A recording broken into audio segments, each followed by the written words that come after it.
Good morning. Good morning. Happy week 3, everybody. Hopefully, you all are doing well. Hopefully, you had a good weekend. Let me know in the chat how you guys are doing. Kevin, what's up? Nathan, what's up? Shout out to the Indiana Hoosiers. Really set the tone right there. 3-unit play. Biggest bet of the year thus far on the Indiana Hoosiers. I took a -4.5. They closed at like 6.5, 7, and it didn't matter. We should have been on some alternate stuff there. I knew that Illinois was fraudulent, and I'm happy that Indiana came through for us. And hopefully that sets the tone for today. Hopefully we have a big day. Jim, what's up? I think Matt might be coming on here once we get into it, so we can kind of talk bets and stuff. And then if he joins, once he gets in here, we'll talk DFS and kind of go through position by position. Baller Brad, what's up? Fly Eagles Fly, yes. Good game, Eagles Rams today. That's going to be a good one. I actually kind of like the Rams in that one. Hopefully, I'm wrong, but I think the Rams looking pretty good right now. Still rolling with Atlanta for Survivor. Yeah, we can talk Survivor a little bit here before Matt gets on. Dewan, what's up? CJ, what's up? CJ, no Buckeyes yesterday, so was there any games you were watching yesterday? No Buckeyes. What do you get up to on like a Saturday when there's no Ohio State? Is there anything that you get up to normally? But as far as Survivor goes, I think Seattle is probably going to be far and away the highest owned pick this week in your pools. So, I do think Seattle's fine. They're at home against New Orleans. New Orleans has actually played better than I think people thought coming into the year. They've been competitive in both games. That being said, both those games came at home. Now they have to travel cross country into Seattle. Typically very good home field advantage.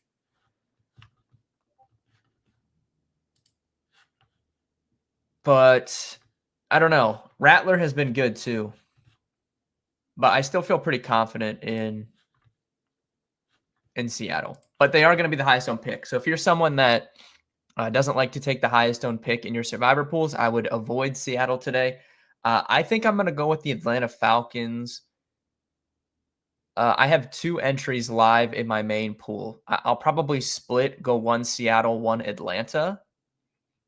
I don't really know. The thing is, it's like I don't really know when else we would want to use the Seattle Seahawks. Just looking at their schedule. Let me pull that up. So obviously they host the Saints today. Then they're like on the road against the Cardinals on a Thursday, probably not. Host the Bucks, probably not. On the road at Jacksonville, probably not. Host the Texans, probably not. On the road at Washington, no. Cardinals, Rams, Vikings. It's like I don't really know when else I'd want to use these. The Falcons still, will play the Panthers at home. And they obviously will play the Saints as well. So there are some spots where, you could theorize using the Atlanta Falcons, whereas like Seattle, probably not. But that's why they're going to be the most popular pick. So that's kind of my thoughts there. But I have 2 entries live, probably going to split ATL and Seattle on those. Hate watching Michigan, yeah. I was really rooting for Nebraska yesterday. I wanted them to get it done, but they just can't get over the hump, man. Am I playing CD everywhere? Yeah, we'll get into the DFS stuff. I don't think I'm going to use him in cash as it currently stands. I still prefer Puka to him. I don't know if that might not be the popular opinion, I guess, because Dallas and Chicago is like the best game on the slates, 50 total, but Puka's like workload and what he is doing is like unprecedented, and he's still cheaper. So I still think I would lean Puka. Dom, what's up? Hopefully you're doing well. Getting ready for college basketball, Dom. It's gonna be that time. It's gonna be that time soon. Panthers could go 0-17. Yeah, I don't know if they're that bad, but they're pretty bad. It's just like last year, the Panthers really, really bad run defense, like historically bad. And you would think coming into the season that they would correct that. And it really does. It doesn't appear that it's any better. It looks just as bad. And when you can't stop the run, teams can really rip off just like those long sustaining drives against you. And, Bryce Young is still kind of in that developmental stage. I don't know. Like this may be Bryce Young's last go around. Like if they just completely suck this year, I don't know. They may just cast him aside, to be honest. So I don't know. Weird situation. I'm scared of following the chalk Seattle. Yeah, I never because I'm pretty sure, I think I saw Circa numbers and it had Seattle like over 30% picked. I never like riding with a 30%er. But, the reason they're so highly picked is just because it's like, when else would you want to use Seattle, which I kind of went through.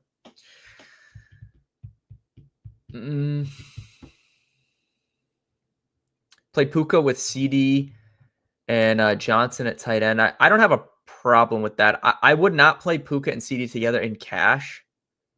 If it's like tournaments, I don't have a problem with that. But I'll run through the cash pool when Matt gets in here. I just don't think I don't think you need, even with the value, I don't think you need to do that, because I think that the pool is pretty tight of where people are going.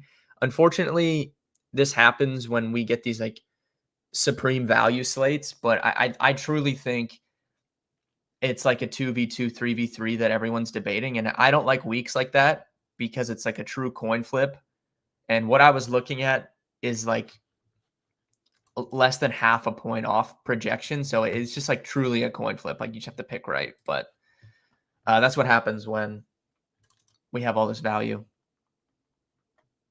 Keaton, you said boots on the ground in Tampa today. Do you think Evans is able to work sauce, or is he a fade?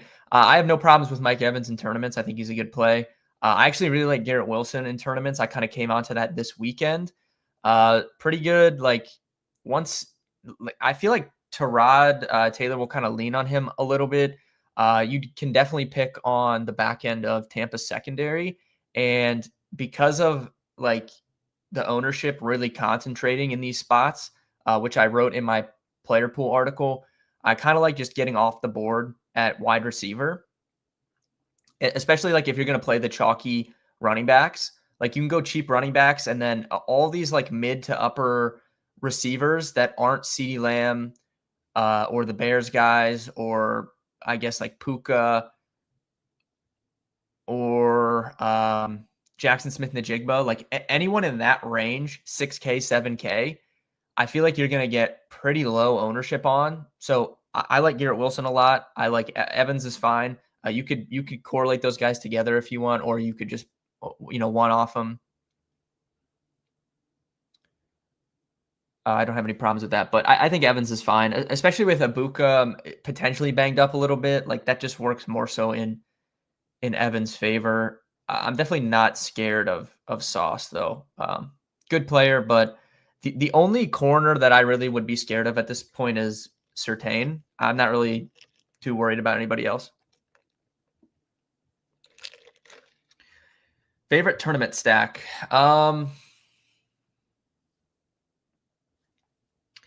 Yeah, it's a tough question.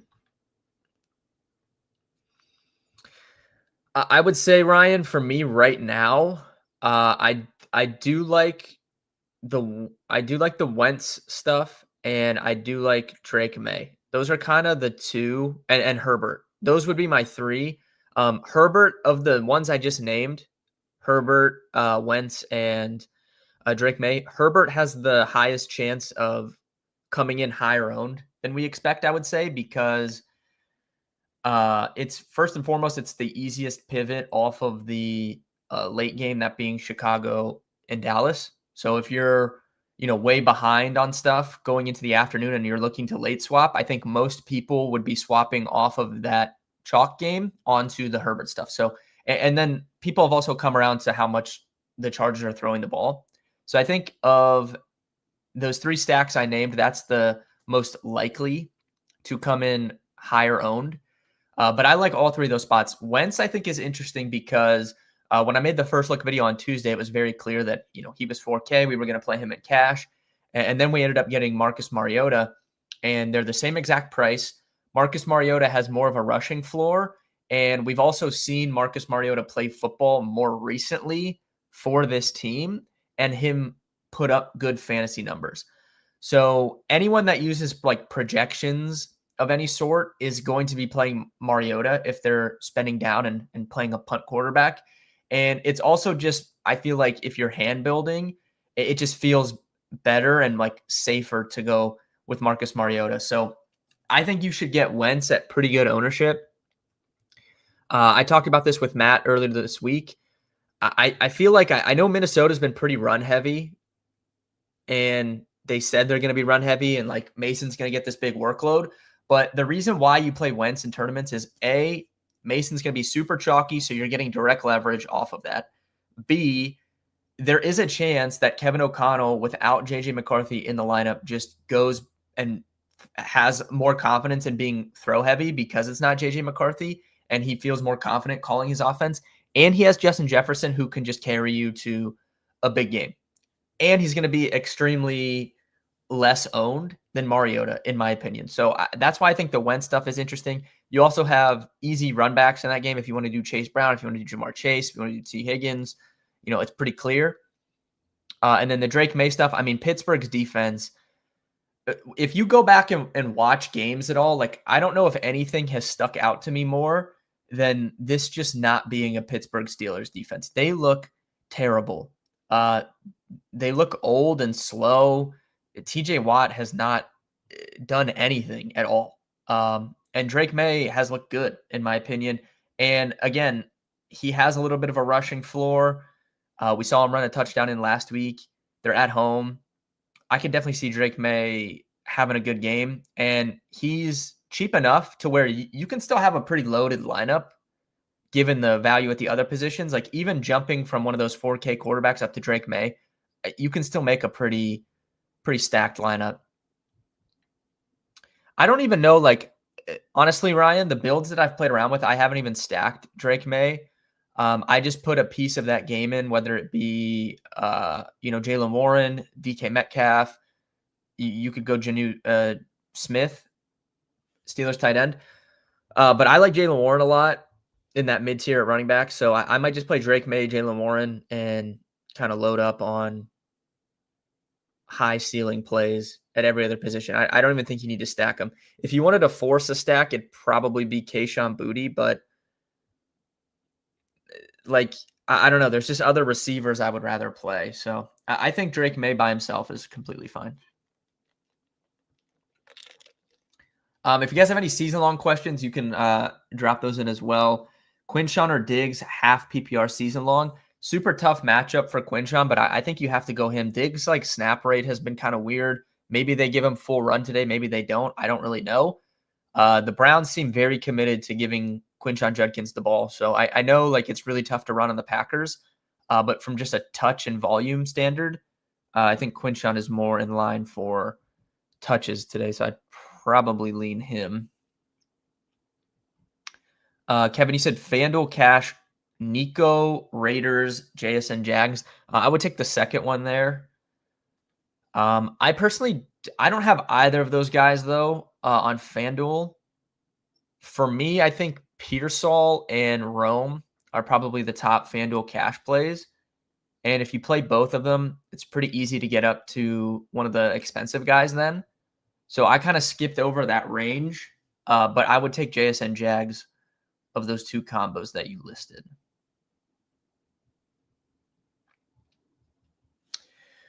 Leroy, Swift, Dobbins, Connor, pick 2. I'd probably go Swift, Dobbins, I think. That's close, but Swift, Dobbins would be my lean.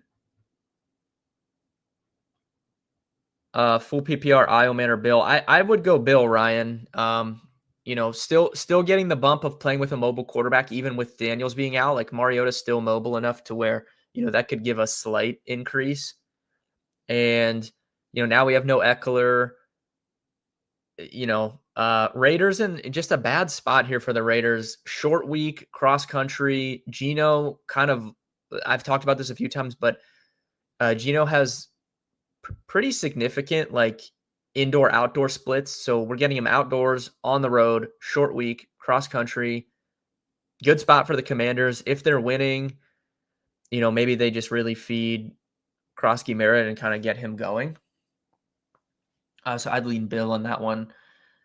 Jags or Texans straight up is tough, Kevin. I think coming into the week, I would have picked the Texans. I think a lot of like smarter bettors are probably on the Texans in this spot. But the Jags have actually been very good metrically. Like if you look at kind of like some of the success rate stuff and win expectancy and stuff, the Jags like grade out really well through 2 weeks. And, we definitely have not seen them at their ceiling because they're grading out very well in some of those metrics with Brian Thomas Jr. basically doing nothing. Travis Hunter has not emerged yet. I would say most people would say Trevor Lawrence hasn't played very well, and they've still graded out very well. So I think the Jags kind of look like a buy low team to me. I don't know what let me see, like, I don't know what the odds are for Jags to like get in the playoffs. Let me see. To make the playoffs, Jacksonville, I mean, they're down at plus 108. I don't even hate it, to be honest with you. So I think coming into the week, I would have been on the Texans, but I kind of like how this Jags team stacks up right now. It's definitely going to be a close game. I probably would, like, if you're asking for a betting standpoint, I'd probably stay away. But if you're doing like a pick 'em pool or something, I guess like Jags, I guess. Kind of tough. Cleveland Guardians, yeah, Mitchell, just insane. The Detroit Tigers are going to go down in the history books. One of the biggest collapses in baseball history. I mean, up 15 games at one point. They were up, I think, 12 and a half less than a month ago. And it's down to what is it? It's down to one. It's down to flat one game, and the Tigers and Guardians play a series this week. Yeah, it's one of the biggest collapses of all time. I'm gonna have to ask Matt about that when he gets in here because he is a Tigers fan.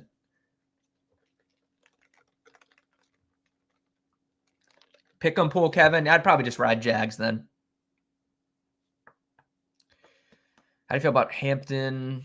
Yeah, I mean, definitely would not. I'm not playing any Hampton in DFS. I just don't play large field. I don't play enough teams to get there. I do think he'll have a big game at some point, but also with like the late fumble last week, I could see Najee getting a little more involved this week. It's kind of like a wait and see for me on Hampton. Not worried about him long term or even like rest of the season, but in the short term, it's a wait and see for me, I think. And they've just gone so pass heavy. It's actually insane. Like the Chargers are far and away the most pass heavy team. It's not even close right now. And I know a lot of people expected them to be super run heavy coming into the season, but late last season, they were very pass heavy as well. I feel like, when Jim Harbaugh's talking about how he would wake up sweating in the middle of the night in the summer and on thinking about how he needs to get Justin Herbert an MVP award, I feel like we probably should have put some more, weight to that coming into the season because I don't think, looking back, it's overly surprising how pass heavy they've gone. So short term, it's a wait and see. Long term, I'm not super worried about him yet. Looking at some of the games here and like betting stuff, I know we talked about it a little bit on Friday, but I like the Tennessee Titans here. You can get this 5.5. Like this just feels, I know the Colts have looked great. I know Daniel Jones has looked great, but this is still the Indianapolis Colts, right? And I know they flattened the Dolphins in week 1, but knowing what we know now, is that really surprising? I would say no, because at this point, coming into the season, we thought maybe the Dolphins have the worst defense or one of the worst defenses in the NFL. That's been confirmed. And, you know, so I don't think that's a surprise. And then, they beat the Broncos last week. They got a they actually lost the game, but the late penalty and then the Broncos missed the kick. So, they're 2-0. This is still the Indianapolis Colts. They're on the road. The Titans defense has honestly played well. Like I thought they played very well against Denver in week 1, kept them in that game. They were in that game basically up until the fourth quarter against the Rams last week. So I just think it's interesting that we're getting off of 2 weeks of Daniel Jones. Like we're going to get them laying 5.5 on the road in division. That just feels like too many. It just feels weird to me. So I kind of like the Titans today for betting purposes. I think you could take them definitely on the spread. Don't hate a money line sprinkle there on the Tennessee Titans as well. I like New England at home. Like I said, Steelers defense looks terrible to me.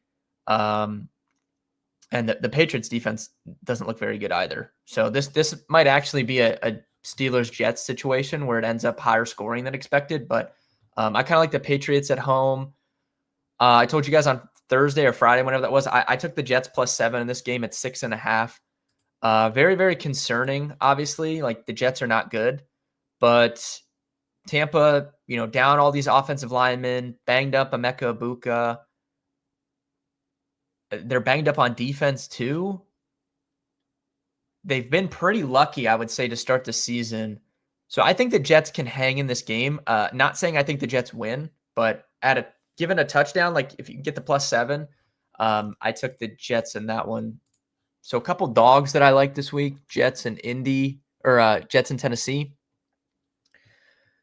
Lean Washington in this game just with that spot kind of on the road, like I talked about for Washington. Lean the Rams in this one, but not betting it. Yeah, the Reds might get in, Tony. It's crazy. Some of the races in the MLB coming down are pretty crazy. True Love, about Torrey Horton, I wouldn't play him. I think it's a little thin for me, DFS. I would take Christian Kirk over him. Probably a little thin in DFS, and then season long, I definitely would lean Christian Kirk if that was your question. If you're playing super large field like Millie Maker or something, you could look at that. But okay. So I didn't think we'd get this news, but so it looks like Juwan Jennings is out. That really, really impacts Ricky Pearsall. I would say Ricky Pearsall definitely enters the cash game conversation now. I already had him on FanDuel, but on DraftKings, definitely think Ricky Pearsall is a good play. So kind of need to put some thought into that. I have a good bit of Pearsall on my GPP teams, so leaving that how it is.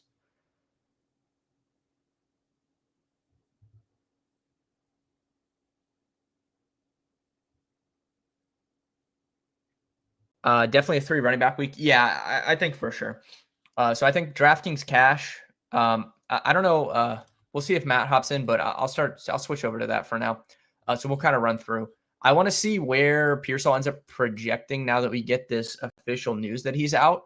But to start out for quarterback, I think you're looking at Marcus Mariota. I think you just play him, and there's no need to debate. On FanDuel, there's a lot of salary available. So if you want to get off Mariota on FanDuel and go up to Dak or Caleb Williams, I think that's fine. But DraftKings, I think you just plug in Marcus Mariota. To go with the 3 running backs, definitely agree there. I think you're looking at Jordan Mason and Kenneth Walker. I think you plug those guys in, and then you can pick between Christian McCaffrey, Bijan Robinson, Jonathan Taylor, any of those 3. Typically for me, JT would rank behind CMC and Bijan for cash game purposes just because of the kind of receiving floor. I know that Daniel Jones has been thrown to him a little bit more than we've seen in the past when it's Anthony Richardson, but still would have JT firmly behind those 2 for cash. So I think you're picking between CMC or Bijan obviously would, prefer CMC if you can get there. At receiver, again, pretty tight pool here. And now I would elevate Ricky Pearsall into that pool that we get this official news that Juwan Jennings is out. So I think you have like Puka, CD at the top, debating between those two. And I already told you guys I lean Puka in that conversation. And then you have this good mid-tier, that being Jackson Smith-Njigba, Rome Odunze, Keenan Allen, Ricky Pearsall. So those four with CD and Puka, that gives you 6 receivers. I think you're picking 3 of those 6 for cash. And then at tight end, I hate spending up at tight end, but I think you play Trey McBride, or if you really need salary, you would drop to Tyler Warren. But you probably just play Trey McBride this week. Everyone's going to play him. And even though I hate spending up at tight end, I hate fading the chalk at tight end and cash, because if given the scarcity at that position, if you don't use McBride and you go down to one of the value guys and they only get you 5 points and McBride scores, you're probably drawing dead. It's going to be really, really tough to make that up with how chalky the rest of your lineup is. Whereas if you put McBride in and he only gets you 8 or 9 points, it doesn't matter because everybody has him anyways. So I think you probably just play McBride in cash this week, even though I just hate spending up at tight end, but it kind of is what it is. I need to work through this Pearsall stuff. Honestly, trying to look at my teams here. I have a good amount of him, and I already have him in FanDuel cash. I have a good amount of him in tournaments, but it's like, how do we get him in cash? It kind of comes down to like him. The conversation becomes like Keenan, Pearsall, JSN, I think. Like, who do we prefer there? Quentin Johnston, Pearsall, Olave, Golden, non-PPR need one. Would definitely be Pearsall at this point with no Jennings. Definitely Ricky Pearsall there. Do you think McBride? Yeah, I think McBride is going to be very, very high owned at tight end. I'm trying to look at my main GPP. I did have Pearsall in that, I'm pretty sure. Yeah. So we're kind of good there. I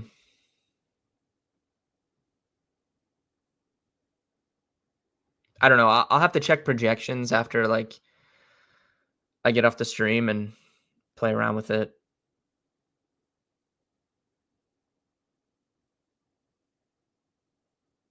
Pearsall, Puka, CD. Yeah. I mean, Garrett, if you did that, I don't know, are you playing CMC in that instance? I guess you wouldn't have there's no way you could play Puka and CD and have McBride. So I just don't know. I don't think that's where you should go for cash, but tournaments, I think it's fine. Oh, okay, here's the man himself. Let's get him in here. Oh, what's up, man, bud? Just supreme wealth emanating from. Yeah. Here we go. The bar was a big hit last week, so we're bringing it back. Yeah. I guess I don't know if you saw, but we just got this news: Jennings officially is out. So yeah, I was assuming he was out. Me too. I was kind of hoping we would get that post lock though. Sure. Yeah, because no one late swaps. Yeah. Right. So what does that? Boy, what does that do for you with Pearsall? He's 200 more than Odunze. Yeah, Odunze, Bears are definitely going to have to throw more so than the Niners. I'm already playing CMC in most of my lineups. He's a great play. So I think in non-CMC lineups, he'll be phenomenal. He's typically more of a man beater, and we know that Arizona runs that compressed, too high kind of interesting zone coverage. Yeah. Almost purely zone, but he's going to be in the number one role, obviously, for this offense. And Shanahan historically destroys zone. It's just a matter of with who, right? There's no Kittle, there's no Ayuk, there's no Jennings. He's great in non-CMC lineups. I'd say, yeah, for sure. Yeah. So I guess before we kind of get into positional stuff, well, if you are not playing CMC on a lineup, do you think you should play Pearsall? I guess is I kind of do. what I'm. Yeah, I'm Yeah, kind of don't you with you. think? I'm kind of with you on it. How do they not put up their 24 plus points, and where are those touchdowns coming from? You know what I mean? If it's not CMC, like sure you can have a ton just stuff, weird stuff here and there, but like you could also ask yourself, well, how does Brock Purdy not put up 200 plus passing yards, and where are those yards going to come from? Yeah. Yeah, I wish we would have got this after lock though. For sure. I'll have to think through it, I guess. I might. I already had him. So I already had him on my main GPP on DraftKings. Already had him on Okay. cash on FanDuel, but it's kind of like Late news. Do you think I mean, he'll obviously be owned, but probably not much. Not like not yeah, a prohibitive amount. It'd be in the low double digits type thing, probably. yeah. I'll have to. I mean, obviously, we'll check. I'll check like what it does to his projection and the ownership and stuff. But See if the cabal puts him on top plays or not. yeah, I'll have to. Man. Yeah. All right. Let's okay. I guess we'll go first. What's your thoughts on the week? And I guess we can kind of go position by position if you want to. But Yeah. obviously I've seen what you're playing. So what's kind of like your overall thoughts? Yeah, I think it's going to be pretty chalky this week. I think, when you have one game 50 and up, you got a lot lower than that. You're going to see some compressed ownership. Obviously, you got the cheap quarterback deal, so that's going to happen. I think that this is one of those weeks where you look back and say, gosh, you didn't have to get that different, but you had to do something a little bit different, right? Not taking it to the extreme and playing all sub, 4% owned guys. But for example, I'm going to put it out there. I mean, I think a lot of people are playing Mariota, but I'm actually pairing him with Terry, right? There's not going to be many Terry lineups with Mariota, shocking as that is. There just isn't. We've seen that there's this trend of slow starters for those who miss camp, and that's been the case. But dude, they open up the year at home and you got the entire stadium chanting Terry, Terry. Like he is loved there. He's paid now. He's ramped up. Targets increased last week, and we saw Mariota absolutely pepper first read targets to Terry last year. I think that continues. Yes, there's Debo now, who I love, but I think this spot is really, really nice for one of those Terry eruption games. So that's one way I'm kind of getting different. But again, I think the theme is get different, but don't go too crazy, because the best plays are really good plays this week. Yeah, agree. And I do agree with you. Like I don't think you have to get crazy. I think you can Yeah. have maybe that one guy that's a little bit lower owned than other people in his range, and that can help separate you in the end. So I definitely like the Terry call. Should get better as the season goes on too. I mean, we're in week 3 now. We expected him, to start slow, but honestly, like I also think it's a different note to think about, because if you're saying like he's going to start the season slow with Daniels because they haven't been on the field together, like he already really isn't on the field with Mariota anyway. So I don't think you can like double count the like slow start with the quarterback thing when he's playing with a different quarterback anyways. For sure. So I think that's kind of already baked in. But yeah, I like that call. Other than Mariota, like where would your favorite kind of stacks be? Because before you got on, someone asked, and I said my 3 favorites I think were Wentz stuff, Drake May stuff, and Justin Herbert stuff. That was my kind of spots. Nice. Yeah. I think I'm not on May. I certainly don't mind the play at all. I like it. I'm not playing him personally, but yeah, I'm doing the Wentz thing. If I kind of told Sam in our group chat, like, look, you have to price in some of the, what if he can do the Mullins thing and throw for 403. I mean, maybe not even obviously that you don't need that much, but if he can really pull the system off, and I think KOC's probably been frustrated. I mean, they've been the most run heavy team in the league. First 2 weeks, obviously JJ was just a stone disaster the first 2 weeks, which was tough to see. But I think he's going to want to have someone kind of sling it, and I think that makes a lot of sense. Herbert, I'm on. I think running Herbert double makes a lot of sense, especially with what we're hearing is that there should be some shadow coverage on QJ, just because Surtain doesn't really tend to go inside very much. And they can just keep moving Keenan and Ladd at that super valuable slot position that we've seen for years now with Herbert.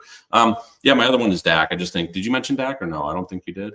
No, but yeah, I mean, definitely if you're playing more than one team, like you should definitely just have a lineup of that game and kind of just go from there. Just to I think cover that your game bases. really is going to be good. It really is going to be good, and there's explosives everywhere in the range of outcomes. I think that going into the season, everyone thought that this Dallas team is going to throw a lot. I think that game can get sped up quickly. They're both playing quick. Both teams are. I just think, Dak, CD, and Ferg is such a nice combo. Yeah, I would say we're mostly on the same page. I did just see Derek Harmon, first time active this year for the Steelers, so I definitely think that would affect the Patriots' running backs because they've given up a ton of explosive runs through 2 weeks. So having him back on the line definitely is going to help their run defense a little bit, I would say. Big absence too on the Titans defensive line, just kind of along the same concept there. Pretty high in JT, just because when you take that enormous human being nose tackle out, Devondre Sweat, the splits are pretty wild with no Devondre Sweat. So I think that JT on the road, we talked about this earlier in the week, but like this Danny Dimes thing, which we didn't mention at quarterbacks. Yeah, he's been is he the number one fantasy QB? I think the first 2 weeks, I believe. Yes. And I just think on the road, divisional game, important to kind of keep this going. I think you're going to see JT just simply has 0 rushing touchdowns on the year. I do think that it's more likely than not that they put the ball on JT's belly when they get down low versus what we've seen the first couple of weeks with Danny Dimes. I do think that's highly likely. Yeah, what do you think? I know this has nothing to do with DFS, but I really like the Titans as a bet today, like getting 5.5 or 6. Like, are we like after 2 weeks, like we're just gonna lay 5.5 or 6 with the Colts on the road in a division That's a game? lot. Like that's a lot. A little absurd in my opinion. So yeah, week 2 is overreaction central. Week 3 is trying to ascertain what's signal versus what's noise. There's a really, really high quality trend on home 0-2 teams covering the spread. Like it's like really, really good. I'm not a big trend guy, but that's like a real thing. So home, it already happened this week. It wasn't a home team, but an 0-2 team in Miami covered the spread. I think from a spread betting standpoint, I would absolutely take the Tennessee side, no question. And they finally get a softer defensive matchup too in Indy. They've had a tough run for Cam Ward here, going on the road, to Denver in September at elevation where no one wins. That was no question tough. And then facing this Rams defensive front, which is so nasty. I think they've had a tough start. For sure. Our guy Dom Toretto cook up a touchdown parlay. We can definitely do that. Our guy, my brother. I didn't want to anonymous. No, screw that. I didn't want to expose him. Dox him. Chris says for standard season long, Kraft, Ridley, or Diggs. I'd go back to Ridley, I think. This is exposed. Well, remember what I was talking? I couldn't find a book where you can bet rushing touchdowns. I'm not as much of a bettor as Dom Toretto is or you. I just checked a couple books. I couldn't find rushing touchdown specifics. I really couldn't. I'm sure it's out there. I just found ATDs. Anytime. But I think it's what a cool bet you can make. 3 guys in the best 3 spots of the week. None of them have a rushing touchdown. Bijan, CMC, and JT. I think they all get in the box via the ground today. I think that you definitely would get better odds if you can somehow find rushing touchdowns for them. Yeah, that's definitely. It's got to be somewhere. That would be interesting. You definitely would obviously get better odds. Doing rushing specific, but I don't know if I've ever seen that either, like a specific rushing touchdown. Right? But they should have that though. They have everything else. You can bet on the fucking first drives and stuff. So right. I checked the rushing props. It wasn't there. Yeah, I don't know. We could corner that market if they don't have it. Fannin Odunze or Jawan Johnson, Keenan Allen. If you're talking cash, I guess I don't know. Kind of hard to fade Rome and cash. Which side has Juwan? I didn't see the comment. It was Fannin Odunze or Jawan Keenan. That's the thing, man. Like Keenan's safe. We said that Juwan is safe, man. Juwan is a better player than people realize. He's the league. He leads the league for tight ends for end zone looks, target share, snaps, routes. it's a real thing. And the Saints are play elevators. They really are. This team is running quick, just as we expected. And they're really elevating both sides of the field as far as play volume. And he's just a wide receiver. He's obviously a converted wide receiver anyways, from college. Yeah. Bengals best defense 2.4K or less. I'm playing Jets. Yeah, Matt likes the Jets a little bit. Don't hate that with all the tackles out for Tampa. And I just don't care about defense, to be honest. Just put in like if you have money, you could get up.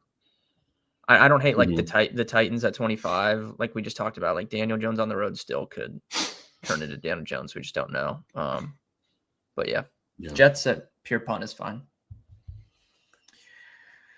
All right, so I guess I want to talk a little bit receivers. I think you can really get off the board at receiver, and there's some pretty good plays. Do you have anyone like outside of I would say the chalky guys being Rome, JSN, Pearsall, Puka, CD, like that group? Do you have anyone that you really like? And what are you doing with Smith and the Jigba? I'm not super worried about like the sickness, but I weirdly don't have a lot of him for some reason. I like him as a player. I like the system, I like the quarterback upgrade he got this year, like everything about him. I think to kind of assume he's going to continue this. I mean, this is like a multi-decade level high as far as target share. They did some numbers on it. Like it's obviously that's impossible to continue. And I think this clean run out of 10 catches, 100+ yards every week, you can't expect that. I kind of want to just use it as an opportunity to fade it. It's also at huge ownership. I know the price is good, but I'm playing a lot of Kenneth Walker now that he has a backfield to himself today in a good spot. Weak defense, I want to play the K9 side, and I have a lot of reasons to fade Jason. It's a fine play, but it's going to be the number one owned wide receiver, I think, probably. I want to fade that. Low owned stuff. I saw you and Sam were on Wicks on Green Bay, and I think that's a cool spot. He's got some crazy numbers against man defense, and you're going to see a lot of it in Cleveland. Gosh, I wish I could find the actual quote, but it was something like he was number 2 behind Puka Nacua since the start of last year for target share against man coverage. And it's like he only has 16 snaps less than Puka since the start of last year, which is like 13 game sample size. So like they want to force the ball to Wicks for some reason against man. Cleveland also gives up a lot of deep production. That's where they like to hit Wicks with deep stuff. I like that for cheap. I like I mentioned, Terry's who's not going to be played. I think he should. And then the other one who's been kind of up and down, we talked about this morning. You're also getting more on him, so I want to hear your thoughts. But I think Garrett Wilson is actually in a really good spot. I think Tyrod Taylor's going to spam him with targets to the number 1 pass funnel in the league, which is the Buccaneers. Yeah, I came on to him like the last day or so, I would say, but exactly what you just said. We know that Tampa's a pass funnel defense. I think that the assumption that the quality of targets coming from Tyrod Taylor versus Justin Fields is the same or better in favor of Taylor. And I do think Taylor is probably more capable of just operating the offense. And I don't think – I know like the Jets really sucked last week. I don't know if that's like in their range of outcomes. I guess it is, but the Bills defense, first of all, it's a division team. They know how to play against the Jets. And there was just no threat at all of a deep ball. And they were just knifing them, like in terms of like those blitzes, those run blitzes. Like they were just taking away every lane. They couldn't get anything going on offense. I don't know if that's necessarily – I don't know. Like I don't know if that'll happen today. And I definitely think they also pulled starters. They pulled starters early last week on both sides of the ball in that Jets-Bills game. Yeah. Yeah, I think target share should be there. He's not going to be owned at all. He won't be owned. No, I think he's a really good play. I honestly I kind of would look at him. He's like over 2-1 Ben, for a touchdown. Too. Here's this theme of the backup quarterback comes in. We've seen this for years. What happens when a backup quarterback comes in is they go to their first read way more than your starting quarterback.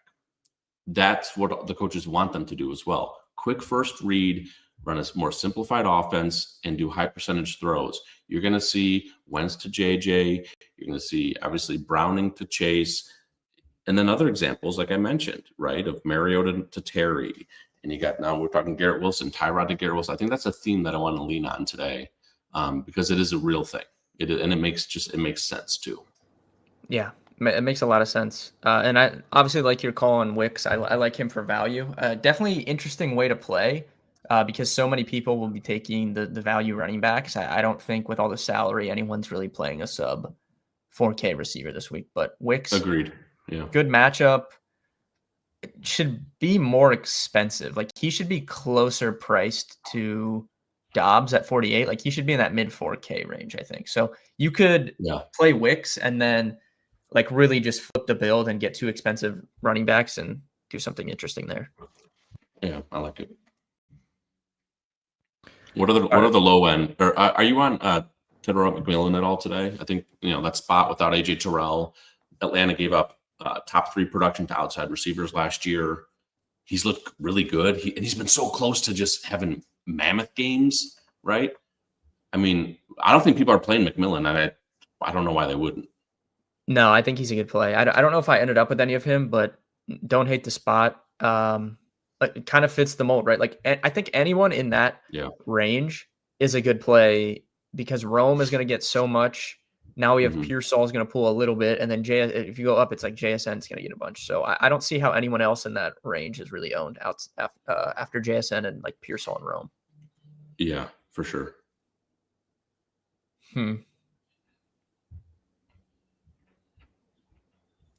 All right, if you guys have any other questions, go ahead. I'm going to go through what makes McBride such a good play aside from ownership. I mean, just the best role of any tight end. Arizona's been on the low end, I would say, in terms of like their offensive like production. They've gotten in some weird games. The game against Carolina was weird. They didn't run a lot of plays in the second half, and Carolina was kind of staging that comeback. You would assume this is going to be a more competitive game, just 2.5 point spread. And like I said, I don't like fade. As much as I hate spending up at tight end, there's just no reason to fade the chalk tight end in cash games because if he goes off, you're basically drawing dead. And if he doesn't do anything, it's not gonna hurt you at all. Yeah. He's also. What's your thoughts? How much McBride do you have? Do you have any McBride? So Drew Petzing, by the way, designs offenses basically around tight ends. That's kind of been his thing for a long time. That's I mean, there's real history there. And if you look back over time, when McBride hasn't been in the league that long, but he got one of his only touchdowns last year against this defense. And he's just had a lot of success. I know they got solid this year, but I think that Trey at ownership at a price that's not that bad either, by the way, historically. Last year he absolutely lit up San Fran. And then the year before, he got him for 10 and 100 on 11 targets, in 2023 in his rookie year. So I think that it's a great spot, unowned, and it's a fair price too, honestly. Honestly, stacking that game is something I had not thought of. Why not roll out a little Mac with some Pearsall and CMC running back with Trey? That sounds exciting. I didn't even consider it. Yeah, if I played more teams, that does sound kind of good, to be honest. Maybe it'd be something if your team sucks, like you could swap onto that, off Dallas or something, I guess, if you needed to. I'm going to do it. I'm going to build one last minute here. Yeah. Build a live team. No. You could definitely, let me look. True Love, you said upset of the day. I'm going to go with the Titans. I don't know if Matt has one that he likes, but I'll stick with Tennessee. Like an outright winner upset? Yeah. Let's say Rams on the road. Okay. Against the rugby team that is the Philadelphia Eagles. They're not even playing football, they're fucking playing rugby. Yeah, I definitely think the Rams could win that. Prop of the day. Oh, so I sent this in our group chat last night, Matt, but I took Ladd McConkey 50 yards parlayed with Justin Jefferson 60 yards, and it's like plus 115 payout. I thought that was pretty good. Yeah, I like that. So I did like that the spot for Ladd. Ladd's lurking, dude. Ladd hasn't done anything. No one's playing him. He could absolutely go nuclear, especially on a day that everyone plays Keenan finally. That would just be so classic. Yeah, I think I like Ladd today for sure. I also did the Matthew Golden ladder, so. Nice. Yeah, I mean, that's smart though, right? They've been throwing so many deep shots to him. He's going to catch one eventually. Yeah, he's gonna catch one, and like all these. This is why it's a good spot for the Packers. Like all their receivers are grading out super well against man coverage and like separation stuff. Dobbs, Wicks, and Golden, all of them. So it's just it's going to be a tough spot for the Browns, I think, to try and stop that. Yeah, offense for an entire game, but yeah, Matthew. We talked about CD. We talked about CD, right? Just against that zone defense, and how strong he's likely to be. I think CD's just like the play up top. I know he's chalkier than JJ and Chase, but it's a matter of time before CD goes nuclear. Yeah, I agree. Does that mean Matt is in on Puka? What's your thoughts on Puka, Matt? Yeah, I am. I was high on Devontae last week for several reasons, and that worked out just fine. The idea, it's going to be interesting how they rotate the slot snaps. They've been playing similar snaps, but they've been targeting Puka more in the slot. Obviously, one of the only real strengths on the defense, is Cooper DeJean as far as the secondary. So he actually is like really, really good. But Puka on the road is kind of like the foxhole guy for Stafford. And I think that against an offense with good pressure, they also play a lot of zone. I think it's just you play Puka. I do have him in one of my lineups too. I actually played Puka and AJ Brown. And not because I mean, this Philly offense is so bad. But okay, if I'm telling the story that Rams are putting up points, they might finally have to chuck the ball a little bit, and AJ Brown can get there in just a couple of throws. Yeah, I mean Puka, what we're seeing him do, like this is even better than Prime Cup, like a few years ago when he had that big almost 2K season. Yeah, like it's really, really tough to not play him in like a setting where you're trying to beat 50% of the field. You don't have to play him in tournaments, obviously, but I just don't see a reason. Ahkello Witherspoon also went on the IR. He's the only plus size kind of bodied corner that the Rams had last time. Kobe Durant's a little guy. Last time that AJ Brown went up against Emmanuel Forbes. By the way, he just look it up. Google I think we were on him on that game. I remember that. I believe we were. Yeah, Emmanuel Forbes basically like lost his roster spot because of what AJ Brown did him when he was on the Commanders. I mean, he literally just took him to school. I mean, he just baptized the guy. So I think that why would they not go right back to that? And he's been frustrated. I mean, the AJ Brown squeaky wheel thing usually like gets oiled. Like he usually gets the rock when he's annoyed, right? So I think it makes sense. Definitely. Who can't bounce back from 0-3 start if they lose, KC or Houston? I would say Houston for sure. KC, I'm just not worried about. KC, I mean, should be 1-1 if Travis Kelce doesn't drop that ball. But I mean, they're going to get healthier. Houston, I don't know, man. They could just bottom out at this point. It's looking rough over there. Their offense, I don't understand how their offense is like worse than it was last year. But I know, I can't believe I'm not even buying in, dude. We're not even playing Nico today. I know. I had him on a team last night. I took him out. I know. He let us down. So how do these guys get jobs? I don't understand that. I know.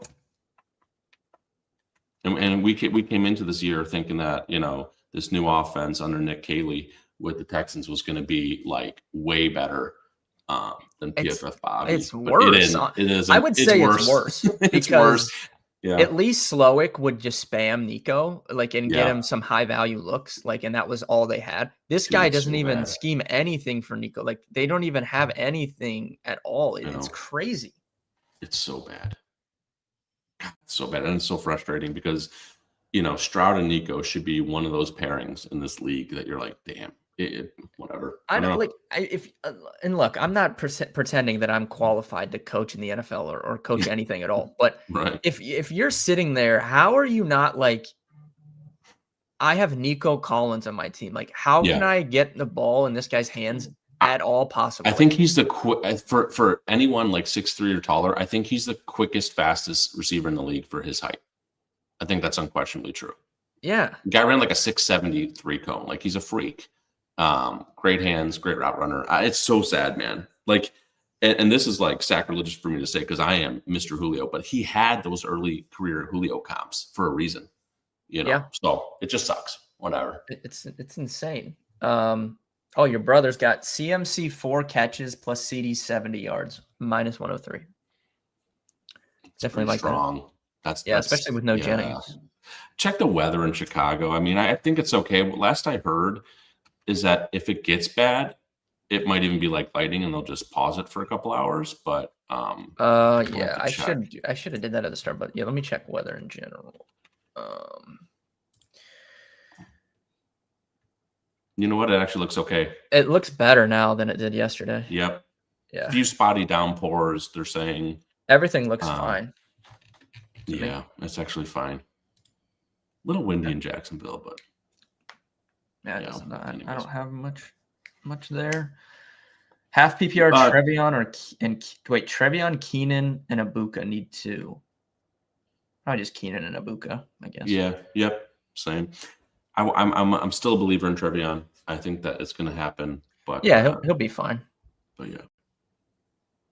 All right, I built the Mac Jones team with. Okay, I did it too. McBride run back. Let's see what they. All right, I ran Mac, CMC, and Pearsall with the Trey McBride run back. Yep. And then because that's so unique, I ended up running CD and Odunze. Yep. And then I did K9 and Wicks. Don't tell me you didn't do. It's not the same thing, but it's close. I had Odunze and Pickens along with it. Okay, so it was pretty close. Okay, yeah, Pickens, man, I love him going into this year. I want to buy on him all year. I just think against this zone D, on the road again, kind of that foxhole narrative. I think sure he always is live for a long one, no question. And now they don't have, one of the best corners in the league, today. Jalen Johnson's not playing for Chicago. I just think you want to bet on CD because CD can go absolutely nuclear, right? Mm-hmm. I don't mind Pickens though, especially in GPP. There's no question he's got a ton of upside. I flex CD in that lineup. Yeah. Four wide receivers. Yeah.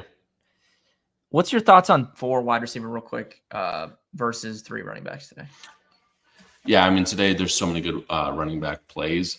I will always be a 4 wide receiver GPP player on DraftKings specifically. I'm not saying, but again, my main lineup today is 3 running backs. But I just think in general the meta should stay for maximum upside. You want 4 receivers, but today my main, at least, is the 3 running backs. I don't think many people are playing Bijan and CMC together. I don't think so. I think most people are going to pick, and they want to play Mason. Yeah, because they're playing Mason and Walker, dude, and then they're going to pick one. I ended up full fading Mason. I took him out of the one that I had him in. I put Pearsall in. I'm full fading Mason. Wow. I just think it's a square play. I know it's I know it's definitionally a good play. I know that.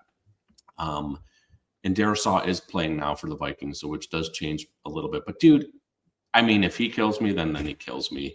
And I love K9 for 400 more. I'll just fade it.